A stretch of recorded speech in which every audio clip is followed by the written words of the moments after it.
Hello student, dynamic शिक्षा channel में आपका स्वागत है।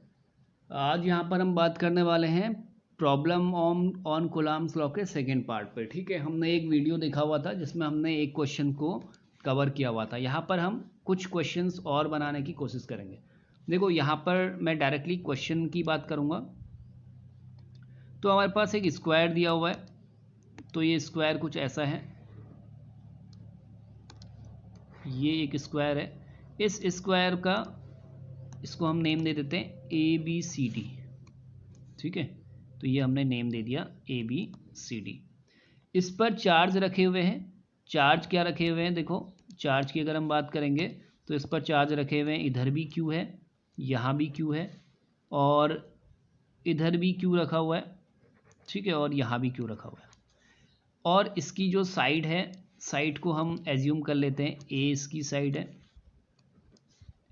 और ये बोल रहा है D पॉइंट पर फोर्स कितना लगेगा। ठीक है, मतलब D पर इन सब के कारण, ठीक है, ये ABC के कारण जो D पॉइंट पे फोर्स निकालना है वो हमें यहाँ पर फाइंड करना है। चलो बात करते हैं कैसे हम फोर्स को फाइंड करेंगे। ठीक है, तो सबसे पहले हम क्या करते हैं, इसकी लाइन को ड्रॉ कर लेते हैं। देखो, D पर A के कारण जो फोर्स लगेगा, D पर A के कारण जो फोर्स लगेगा वो किस तरीके का होगा? वो कुछ ऐसा दिखेगा तुम्हें।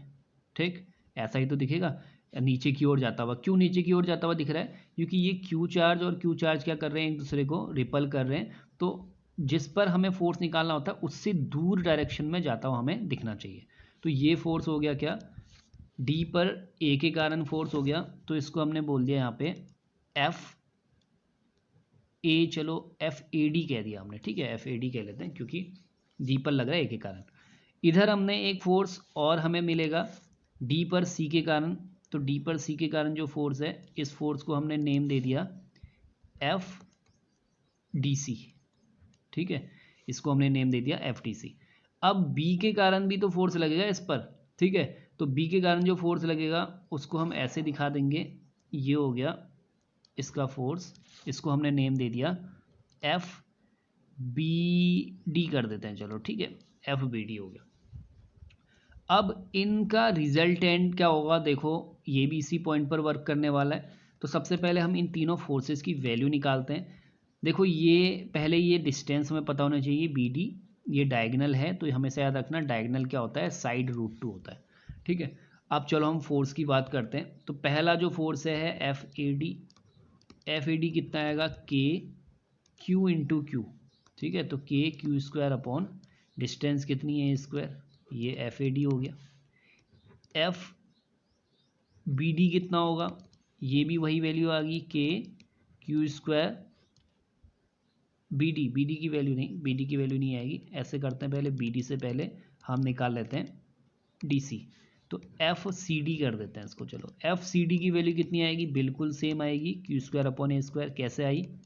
देखो, यहाँ पर हमें दिख रहा है दोनों चार्ज यहाँ पर Q और Q हैं, बीच की डिस्टेंस A है। जैसे कहाँ पर था, A और D के बीच था। तो वही फोर्स इधर को भी दिखाने वाला है, वैल्यू क्या आएगी, सेम आएगी। अब थर्ड हम बात करेंगे BD। तो BD के लिए देखो क्या होगा, KQ इंटू Q, तो वही होगा, इधर भी Q है, इधर भी Q है। तो FBD is equal to KQ square upon distance कितनी होगी, A√2 का होल स्क्वायर। तो A√2 का whole square means 2A square, right. तो ये आ गया KQ square upon 2A square. तो ये थर्ड हो गया। अब हमें क्या करना है, इनका रिजल्टेंट दिखाना। देखो, इस पॉइंट पर ये वर्क कर रहा है एक फोर्स ऐसे, दूसरा वर्क कर रहा है एक फोर्स ऐसे, तीसरा वर्क कर रहा है ऐसे। ठीक, तो अब यहाँ पर अगर हम रिजल्टेंट निकालने की ट्राई करते हैं तो हमारे पास दो मेथड है। पहला मेथड है हमारे पास, ये देखो कौन सा फोर्स था, इसको चलो FAD बोला है हमने, इसको हमने FDC बोला है। तो इन दोनों का रिजल्टेंट कहाँ की ओर काम करेगा? देखो, इन दोनों का रिजल्टेंट भी तो यही शो करेगा, इन दोनों का रिजल्टेंट भी ये वाली लाइन ही शो करेगी। तो ये आएगा कितना, इसको हम निकाल सकते हैं दो मेथड से। पहला तो हो गया जो वेक्टर का रिजल्टेंट वाला फॉर्मूला है, उससे हम निकाल सकते हैं। तो FDC और FAD की वैल्यू सेम ही है, तो चलो मैं इनको F मान लेता हूँ। तो ये आ जाएगा F square plus F square plus 2F square cos कितना आने वाला है, कॉस आ जाएगा, देखो एंगल कितना बन रहा है इनके बीच 90, तो कॉस 90 होती है वैल्यू कितनी, कॉस 90 वैल्यू होती है 0, तो ये आ गया 2f²। रिजल्टेंट चलो हमने मान लिया f डैश, तो ये आ जाएगा f dash equal to √2f², means f√2 आ गया। ठीक है, कितना आ गया, f√2। तो ये जो रिजल्टेंट आ गया है ये आ गया है f√2। अब इस डायरेक्शन में f√2 है और इसी डायरेक्शन में एक दूसरा जो हमें मिला था FBD, वो भी क्या है, इसी डायरेक्शन में है, तो दोनों क्या हो जाएंगे, ऐड हो जाएंगे। तो हम रिजल्टेंट ऐसा कर सकते हैं, f को मान सकते हैं, तो f इक्वल टू हो जाएगा FBD प्लस f√2, राइट। तो अब इनकी वैल्यू रख लेते हैं। देखो FBD और अगर हम बात करें f, तो उनकी वैल्यू क्या है, FBD की है KQ²/2a², राइट।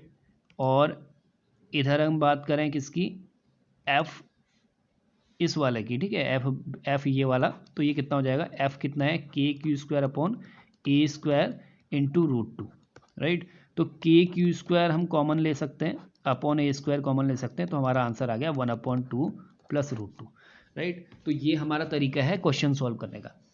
अब यहाँ पर एक और मेथड है इन दोनों का रिजल्टेंट निकालने का, उसको भी हम देख लेते हैं। देखो अगर एक वेक्टर हमारे पास ये था, एक वेक्टर हमारे पास ये था, इन दोनों का रिजल्टेंट कहाँ वर्क कर रहा है, यहाँ वर्क कर रहा है।